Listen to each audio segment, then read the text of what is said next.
এই ঘোষটা, এই supporting guide বলে এটারে। আমরা এই সাপোর্টিং গাইডটা আমরা ফিডব্যাকের লগে লাগিয়ে নেব।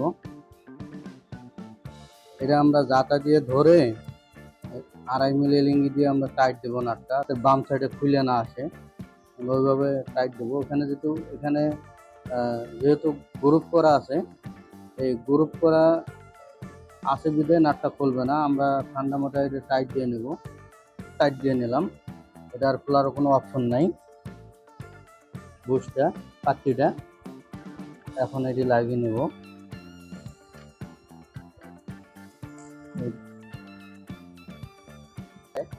আমরা তারপরে স্টিচ কাউন্টারে আর একটা 3 নম্বরে 2.5 মিলি লিঙ্গি একটা নাট আছে, নাটটা লাগাবো। নাটটা লাগালে আগে সর্বপ্রথম আমরা দেখবো যে স্টিচটা পাতলা হয় কি না। দেখা যায় যে অনেক সময়